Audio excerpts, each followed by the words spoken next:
자, 첫 번째 거기 나와 있듯이 기본 문제 4번을 한번 보도록 하겠습니다. 제가 1분을 드릴 테니까 자, 그 문제를 한번 쭉 읽어보세요. 어떤 내용인지. 특히 이제 여러분들이 시험 문제가 나와도 그 문제의 자료가 많게 되면 을에 겁을 먹어요. 시험장 가가지고. 그렇죠? 그래서 이제 특히 시험장에서는 이제 문제가 길게 되면 여러분들이 이제 이 문제는 어려운 문제다 생각을 해서 겁을 먹게 되면 그러면 그 문제는 반드시 틀리게 돼 있습니다. 그렇죠? 예. 오히려 자료가 방대하면 방대할수록 그 문제의 그 내용은 훨씬 더 쉬워요. 예. 그걸 여러분들 염두에 두시고 그 괜히 그 문제 규모에 대해서 근데 겁먹을 필요는 없습니다. 자, 그리고 항상 문제를 읽는 순서는 어떻게 읽어야 되냐면 자, 문제를 처음부터 주식회사 웅주공업원 이렇게 출발하는 게 아니라 자, 요구사항부터 먼저 출발을 하는 겁니다. 그렇죠? 요구사항을 여러분들이 알고 문제를 읽는 거하고 그렇지 않고 그냥 처음부터 출발하게 되면 요구사항 읽죠? 그럼 다시 문제 읽게 돼요. 무슨 이해되시죠? 그래서 자, 이 문제에서 요구하는 게 뭔지 그것부터 먼저 알고 질문 사항을 파악을 하고 그 다음에 문제를 읽어야지만 여러분들이 문제를 한 번 읽으면서 적게 읽으면서 여러분들이 그 문제를 정확하게 해석할 수가 있습니다. 자, 요구사항 1번에서는 단기제품 제조원가를 계산하시오 하고 이제 제조간접비 배부 시에 공장 전체 제조간접비 배부율과 거기에 따른 그 배부 기준으로서 직접 노동시간을 사용하라 이렇게 단서가 주어져 있고 그 다음에 2번 같은 경우에는 제품 생산을 위해서 두 개의 제조 부문 우리 제조 부문을 뭐라고도 얘기하냐면 운영 부분이다 이렇게도 얘기할 수가 있어요. 혹시 만약에 운영 부분이 이렇게 나오면 낯설게 생각하지 말고 우리 보통 이제 우리 기업이 제조기업뿐만 아니라 뭐 서비스를 제공하는 기업도 있잖아요. 그렇죠? 그럼 크게 운영 부문하고 보조 부문으로 나누는데 제조기업에서의 운영 부문을 우리는 제조 부문이다 이렇게 얘기를 하는 겁니다. 그래서 운영 부문은 이렇게 나오게 되면 제조 부문과 같은 용어다 이렇게 생각하시면 돼요. 예. 자, 이렇게 두 개의 보조 부문을 운영하고 있으며 자, 해당 부문의 제조간접비 관련 자료가 다음과 같을 때 부문별 제조간접비 배부율을 사용해서 단기제품 제조원가를 계산하시오. 그리고 일단 두 개의 부조 부문이 이렇게 주어지게 되면 여러분들은 이제 보조 부문 간의 용역 수수 관계를 인식해서 세 가지 방법이 있었죠. 직접 배분법, 단계 배분법, 상호 배분법. 그거 먼저 생각을 해야 되는 거고. 그리고 만약에 보조 부문에 한 개 주어지는 경우 문제가 나오면 그거는 100% 뭐예요? 이중 배분법 문제입니다. 보조 부문이 한 개 있는 경우에는 보조 부문 간의 용역 수수 관계를 인식할 필요가 없는 거잖아요. 그렇죠? 그럴 때는 언제 그때 보조 부문에서 발생하는 원가를 변동원가하고 고정원가로 분류해 가지고 서로 다른 원가 배부 기준을 선택하죠? 예. 그래서 보조 부문 하나 주어지는 경우는 그거는 이중 배분법 문제다 하면서 이제 여러분들 머릿속에서 다 그려야 돼요. 답안지를. 그렇죠? 예. 자, 단 보조 부문 원가 배분시 여기서 이제 두 개 나와 있으니까 이제 배부 기준을 정해줘야 되겠죠? 그래서 이제 직접 배분법을 사용하고 있으며 그리고 이제 제조간접비는 각 제조 부문별로 배부 기준을 직접 노동시간, 도색 부문의 제조간접비는 기계시간을 기준으로 개별 작업에 배부한다. 모름이 하는 거예요. 부문별 제조간접비 배부를 사용해서 각 제품의 원가를 배부한다. 그걸 파악할 수가 있겠죠. 그래서 이제 부문에 대한 자료 나와 있고 작업에 대한 자료 나와 있습니다. 그렇죠? 이건 또 뭐지? 예, 쫄 필요 없습니다. 그렇죠? 예. 3번에 단계 배분법을 사용했을 경우에 4번에 상호 배분법을 사용했을 경우에 이제 각 부문별로 다 물어봤는데 우리 시험 같은 경우에는 이 중에서 이제 하나만 보여주겠죠. 그래서 주로 등장하는 게 누구냐면 상호 배분법. 그렇죠? 왜? 가장 복잡한 방법이니까. 예. 다른 방법도 우리가 시험 문제 나왔으니까 다 한번 보기로 하겠습니다. 예. 자, 그렇게 이제 요구사항을 읽고 이제 문제를 접근을 하는 겁니다. 그리고 이제 체크를 해야 되는 거예요. 자, 3월 31일 미완성된 작업은 제조지시서 넘버 100일이며 그리고 이제 문제 자료에서는 3월과 4월의 자료니까 지금 당월은 뭐가 되는 거예요? 단기 또는 당월이. 4월이 되는 거죠. 그리고 3월은 이제 월초가 되는 거죠. 월초, 기초 이렇게 생각하시면 되는 거예요. 자, 이 작업과 관련해서 집계된 원가는 직접 재료비 2만원, 직접 노무비 14,000원, 제조간접비 3만원이다. 요거 다 합치면 기초제공품의 원가라는 거를 문제를 읽으면서 파악을 하셔야 되는 겁니다. 그렇죠? 거기 1번 자료에 주어진 거는 기초제공품의 원가에 대한 정보고 자, 이번에 4월 중에 3개의 작업 새로 착수되었으며 새롭게 착수된 게 이건 개별원가 계산이니까 이제 거기 작업 원가표에 의해서 102, 103, 104가 있죠? 단기 착수를 의미하는 거예요. 당월 중 제조지시서 101, 102, 103이 완성이 됐다. 이거 뭐죠? 당월 제품 제조 원가. 그렇죠? 자, 4월 중에 발생한 직접 재료비와 직접 노무비, 기타 재료는 다음과 같다. 당연히 개별원가 계산에서는 직접 재료비하고 직접 노무비는 직접 추적 가능하니까 문제상에서 어떻게 주어져요? 그냥 직접 다 주어집니다. 그렇죠? 개별원가 계산에서 제일 중요한 포인트는 뭐냐면 제조간접비 배부죠. 그렇죠? 예. 자, 5번에 이제 거기 쭉 자료가 나와 있습니다. 1, 2, 3, 4 이렇게 쭉 나와 있고 그 다음에 이제 6번에 보게 되면 기초 원재료 및 제품 재고는 없었으며, 자, 4월 30일 현재 원재료 재고는 3만 원이다 해서 이제 기초하고 그리고 이제 원재료 그 월말 재고에 대한 정보가 주어졌어요. 자, 원가 계산에서 여러분들이 제일 먼저 파악해야 될 게 뭐냐면 물량의 흐름을 파악해야 돼요. 무슨 계정을 통해서? 당연히 제공품 계정을 통해서 파악하는 겁니다.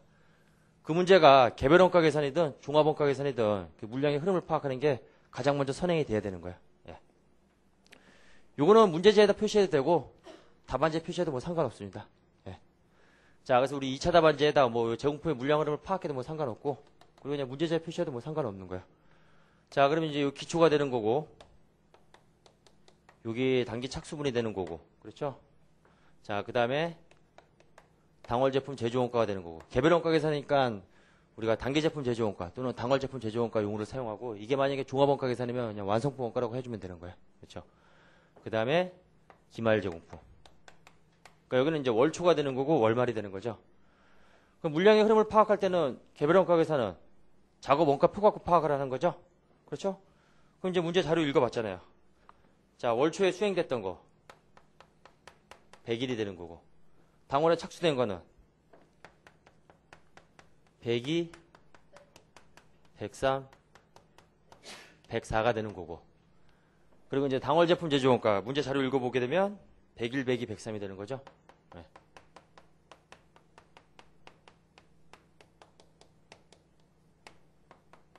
그리고 기말이 104가 된다. 이게 바로 이제 개별 원가 계산에서의 물량의 흐름을 파악한 거예요. 그렇죠? 그 다음에 이제 주어진 자료를 가지고 여기다가 이제 원가를 집계를 하는 겁니다. 원가 집계는 제공품 계정의 차변이죠. 그리고 월말 또는 기말에 가서 단기 제품 제조원가, 기말 제공품 원가로 나누는 게 이게 원가 배부가 되는 거고. 그래서 결국 원가 계산은 원가 집계에서 우리가 원가 배우는 과정이잖아요. 그렇죠? 문제 자료 보게 되면 자, 월초 제공품 자료는 알 수가 있죠. 자, 거기 얼마로 주어졌냐면 64,000원. 그렇죠? 그리고 당월 착수분에 대해서는 이제 단기에 투입된 원가가 있을 거잖아요. 자, 그래서 직접 재료비, 직접 노후비, 제조간접비, 당월 투입된 원가를 파악을 하는 겁니다. 문제 자료상에서. 그래서 이제 거기 4번 자료에 나와 있죠. 4월 중에 발생한 직접 재료비와 직접 노후비, 기타 재료는 다음과 같다. 해서 이제 직접 재료비 15만 원. 그리고 직접 노후비는 학기를 보니까 19만 원. 제조간접비는 당연히 뭐예요? 여러분들이 계산을 해야 되겠죠? 예, 제조간접비는 여러분들이 계산을 해야 되는 거고, 그 다음에 이제 여기서 집계한 다음에 우리가 이제 개별원가 계산에 의해서 우리가 이제 이거 배부해주면 되는 겁니다. 자, 제조간접비 계산하는데, 자, 제조간접비 요 집계 우리가 계산하는 거죠. 자, 그거에 대한 자료가 5번 자료에 나와 있습니다. 이게 이제 그냥 간단하게 주어진 게 아니라 조금 복잡하게 주어졌습니다. 지금 원재료를 보게 되면, 자, 일단 기초 원재료. 자, 월초 원재료 제품 재고는 없으니까 우리 원재료 T 계정상에서 이건 0이 될 거고, 그 다음에 이제 굳이 이제 구입액도 주어져 있죠. 자, 그래서 당연연도에 원재료 구입액이 얼마냐면 20만 원. 그리고 이제 월말 재고가 지금 얼마 있냐면 6번 자료에 나와 있죠. 3만 원. 예. 그럼 당연연도에 생산 과정에 투입된 원재료 사용분은 당연히 대차 차익을 이용해서 17만 원. 그렇게 생각할 수가 있는데 지금 고민되는 게 뭐냐면 지금 직접 재료비 사용액이 여기에는 지금 얼마로 적혔어요? 15만 원 적혔죠. 근데 이 사용액은 17만 원이죠. 그럼 결국 나머지 2만 원은 뭘 의미하는 거야? 직접 재료비가 아니라 간접 재료비라는 거죠. 이거 간과하면 안 돼요. 그러면 틀리는 거예요. 그렇죠? 예. 그래서 이렇게 원재료 T 계정에 관련된 이렇게 자료가 나와 있으면, 그리고 직접 재료비 따로 주어져 있으면 간접 재료비가 있는지 여부를 여러분들 판단을 하셔야 되는 겁니다. 예. 자, 그래서 간접 재료비 2만 원. 그럼 이제 간접 노무비도 의심이 되죠. 자, 4월에 2번 자료 보게 되면, 자, 일단 노무비 발생액을 구하는 거예요. 생산직 종업원에게 지급한 임금 총액은 20만 원이며 그중 5만 원은 3월에 미지급 임금이다. 지금 우리 4월달 발생분 구하는 거죠. 자, 그럼 이제 20만 원에서 4월달에 지급한 건데 이 중에서 5만 원만큼은 뭐예요? 3월에 지급되지 않은 임금을 지급한 거죠. 근데 우리는 당연히 뭐예요? 발생 기준이죠. 현금 기준이 아니라. 그러니까 5만 원은 4월달에 노무비가 아닌 거고, 그럼 차감을 시켜야 되는 거고. 그 다음에 또 뭐가 나와 있냐면 4월 말 현재 미지급 임금은 8만 원이다. 8만 원. 그럼 결국 이게 바로 뭐가 되는 거야? 올해 노무비 발생액이 되는 겁니다. 직접 노무비 이렇게 얘기하면 안 되는 거예요. 자, 그럼 요 금액이 얼마가 나오냐면 23만 원. 그런데 지금 문제 자료에 나와 있는 요 직접 노후비 19만 원을 주어졌으니까 차이 나는 4만 원은 간접 노후비라는 걸 여러분들이 판단을 하셔야 되는 겁니다. 그렇죠? 예. 여기서 실수 많이 합니다. 그렇죠? 예. 그냥 이거 신경 쓰지 않고 이렇게 하면 문제 자료 괜히 주어진 게 아니잖아요. 그렇죠? 예. 그리고 이제 나머지는 4월 중 기계장치에 대한 수선 유지비로 지급한 현금은 만 원. 그리고 3월 30일 성급비용 만 원. 4월 현재 미지급된 수선 유지비. 수선 유지비는 우리 제조관제표에 포함이 되겠죠? 자, 그래서 지금 발생한 게 만 원. 4월 달에 지급한 거. 그리고 3월 30일에 성급비용. 그러면 이제 요거는 전년도에 자산 계산했다가 당연연도에 비용 계산되는 거죠? 그럼 당연히 발생기준상의 비용에 포함을 시켜야 되겠죠? 예, 만 원. 그리고 미지급된 거 2만 5천 원. 그래서 당연연도 수선유지비 발생액은 4만 5천 원 이렇게 구하게 되는 거죠. 이런 거 틀리시면 안 돼요. 예. 자, 제조관제표에 또 포함되는 수선유지비 4만 5천 원. 자, 그리고 이제 다 나왔나요? 자, 그리고 이제 제조관제표에 대한 감가상각비 있네요. 기계장치에서 발생한 건 9만 원. 공장 건물에서 발생한 거 3만 원. 영업부의 차량 운반고. 요거는 당연히 그냥 판관비 처리하는 거죠. 그렇죠? 예, 제조원가, 비제조원가에 해당이 되는 거고. 자, 9만 원, 3만 원 합치니까 12만 원. 예. 자, 이렇게 해서 이제 우리는 제조관제비의 합계액을 구할 수가 있습니다. 됐죠? 자, 이렇게 해서 다 구해보면 자, 여기 얼마가 나오냐면 자, 22만 5천 원 이렇게 나오게 되는 거예요. 예.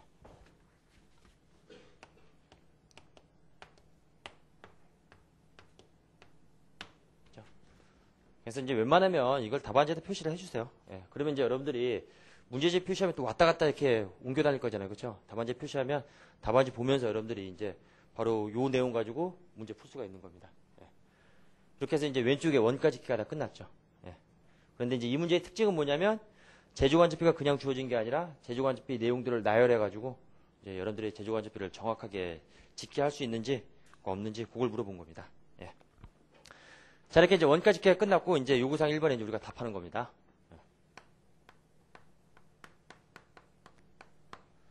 자, 요구사항 1번에서는 자, 개별원가 계산에서 우리 제조관제표 배부를 할 때 공장 전체 제조관제표 배부를 사용해서 우리가 배부를 해라 나타난 겁니다. 그렇죠? 자, 그러면 이제 요 22만 5천 원. 이게 공장 전체에서 발생한 거잖아요. 요걸 배부 기준인 조업도로 나눠주게 되는 거죠. 자, 그래서 이제 문제상에서 조업도로 뭘 선택하라고 그랬냐면 자, 조업도로 뭘 선택하라고 했어요. 직접 노동시간을 사용한다 이렇게 나와 있죠. 그러니까 공장 전체니까 분자 분모가 같은 개념이어야 되는 거예요. 여기서도 공장 전체의 제조관제표. 밑에 있는 것도 뭐야? 공장 전체에서 발생한 직접 노동시간을 의미하는 거죠. 그렇죠? 자료에서 찾아내는 거죠. 자, 그래서 4번 자료에 공장 전체에서 발생한 직접 노동시간이 합계가 있죠. 450시간.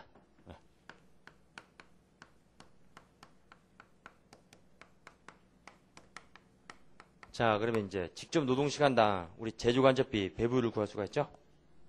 자, 계산하면 요게 얼마? 자, 직접 노동시간 배부율 500원. 그런데 2차 시험은 이게 답을 구하는 게 중요한 게 아니라 답을 어떻게 구했는지 보여주는 게 더 중요한 겁니다. 이게 하나의 보고서가 되는 거예요.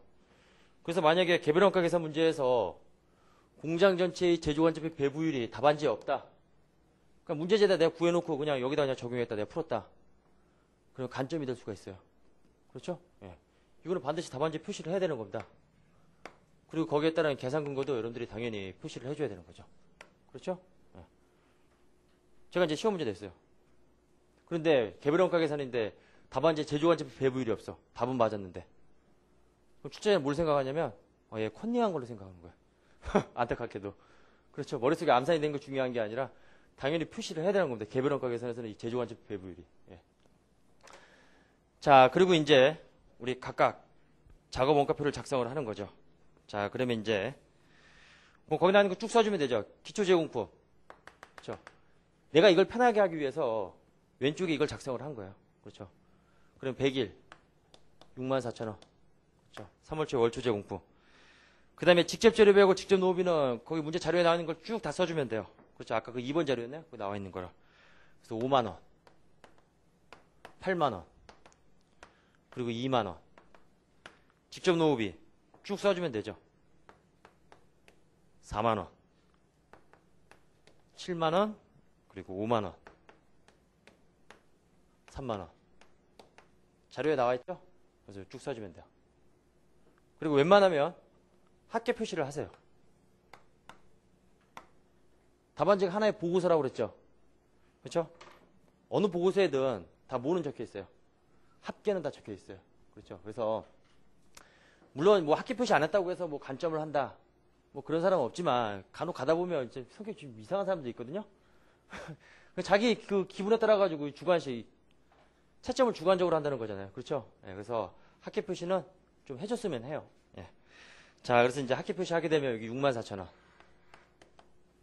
자, 그 다음에 15만원. 19만원. 됐죠? 예. 자, 그 다음에 이제 제조관제비 배부하는 거죠. 그래서 제조관제비는 공장 전체의 제조관제비 배부율이니까, 자, 100일을 보게 되면, 작업 노무 100일 같은 경우에 지금 사용한 시간이 지금 자료상에서 지금 노동시간 100시간을 사용했죠? 그렇죠? 예. 그러면 100시간을 사용했고, 그 노동시간당 배부하는 배부율은 500원이다. 그럼 당연히 뭐야? 5만원이 되겠죠. 그렇죠? 5만원. 나머지 102, 103, 104도 뭐예요? 똑같은 방법으로 하면 되겠죠? 예. 다 해줘야 돼요? 할 수 있겠죠? 예. 자, 그래서 이제 여러분들이 계산해 보게 되면 이게 얼마가 나오냐면 75,000원, 4만원, 6만원. 그래서 이제 문제 주어져 있는 그 조업도 수준에다가 우리가 배부를 곱해줘서 이렇게 계산하면 되는 겁니다. 자, 당연히 확인해야 될 거. 22만 5천원. 만약에 이게 계산기를 두드려 봤는데 합계를 하면 검증 기능이 있어요. 이게 22만 5천원이 안 나왔어요. 22만원이 나왔어. 그렇죠? 그냥 넘어가면 안 돼요. 여러분들 답안지에 제조관제비 직계액이 얼마가 나와 있어요? 그렇죠? 22만 5천원이죠? 당연히 직계된 금액하고 배부된 금액은 서로 어떻게 돼야 돼요? 일치가 돼야 되는 거잖아요. 이게 틀리게 나왔다. 그럼 여러분들 잘못 계산했다는 걸 의미하는 겁니다. 그렇죠? 다시 뜯어가야 되는 겁니다. 뒤로 돌아가야 되는 겁니다. 자, 이렇게 해서 이제 우리가 각 구할 수가 있겠죠? 예, 그래서 뭐 요 합계는 뭐 여러분들이 계산기 두드리면 다 구할 수가 있는 겁니다. 그런데 이제 문제상에서 101, 102, 103이 올해 완성이 됐으니까 요 금액이 합계액이 단기 제품 제조 원가가 되는 거고. 그렇죠? 예. 그리고 얘가 기말 제공품 원가가 되는 거죠. 그래서 잘 물어보는 게 지금 단기 제품 제조 원가 얼마인지, 기말 제공품 얼마인지 이거를 반드시 구분해서 표시를 해야 되는 겁니다. 그래야지만 원가 계산이 끝난 거예요. 원가 계산은 결국 원가 배부가 다 이루어져야 되는 거잖아요. 그러니까 답안지에다가 얘는 얼마고 얘는 얼마라는 걸 당연히 구분해서 표시를 해야 되는 겁니다. 됐죠? 네. 자, 이렇게 해서 이제 여러분들 1번 문제 풀리면 돼요. 그리고 여러분들 항상 시험에서 요구사항 1번은 꼭 맞춰야 되는 겁니다. 네.